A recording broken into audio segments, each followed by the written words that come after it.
Hey guys, today's video will be about note-taking. I'll be sharing some of the things I do for my note-taking, and hopefully you guys can pick up some tips and tricks to develop your own system during this time of self-isolation while you're staying at home.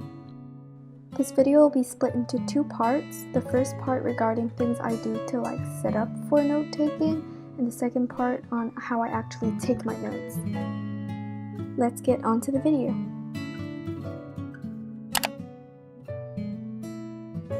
So the first thing that I'd consider to be very important is the paper you use, because it is what you're writing on and reading your notes off. So if it's something that you don't really like, I feel like that's not very ideal for effective note-taking. I personally prefer grid paper, so the paper I use is Daiso's 5mm grid paper. I really like this paper, but something to keep in mind is that it's very thin, so the pen tends to bleed through, but other than that, I really like it. The next thing I consider to be most important when note-taking is your writing instrument.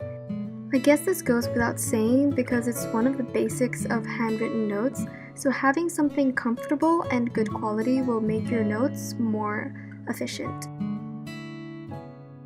My personal favorites are Zebra's Sarasa pens and Uniball's Signo pens. I mainly use a black Uniball Signo pen because the pen ink flow is really nice and that's really important to me. The only other colors I use are red and blue, and that will be further elaborated in this video. I also use pencil, but that's only for graphs and diagrams. My highlighters are all from Zebra's mild liners. Something else that really helps me is clearing everything away that has nothing to do with the note-taking session, especially electronics, as they can be the most distracting. If I could, I would eliminate my laptop as well, but my textbook is on my laptop, so unfortunately I can't do that. But if you could, I think that would maximize your note-taking experience. Always have somewhere to keep all of your notes together. You could separate the subjects by different binders. It doesn't even have to be a binder, it could be like a folder or anything. Just make sure you have somewhere to put everything so you don't lose anything and waste all your hard work. Something else that I quite like to do whenever I take notes is put on background music.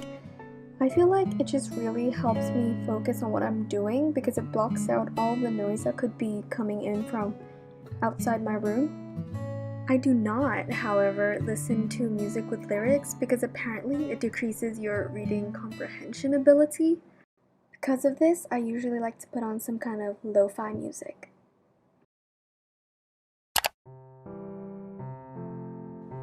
I try to keep my note-taking system as simple as possible, so I minimize the whole color coding thing because I feel like it takes the emphasis off the stuff I'm actually taking notes from.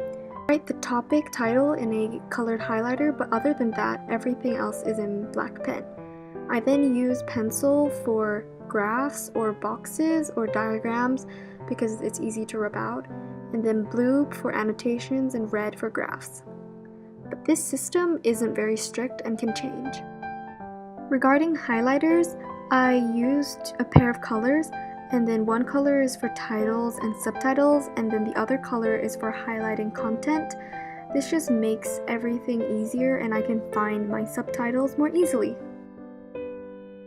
I also make a little box for any extra information that doesn't fit in the paragraphs, and then I highlight it with a gray to make it stand out. If I need to start a new topic, I'll just write it in line with the title before because everything else is indented with arrows or dashes. Lastly, I hope you guys found this video useful, but I do think that everyone has their own note-taking habits, so of course don't feel pressured to do exactly what I said in this video. I know a lot of people also prefer digital notes, some typed up on their laptops, so I probably should make an adapted version of this video for that because I also do take some of my notes online. I just take handwritten notes on paper because I feel like I'm more likely to absorb it all, but that could just be me. Either ways, I hope you enjoyed this video, and make sure to like and subscribe if you want more content similar to this video.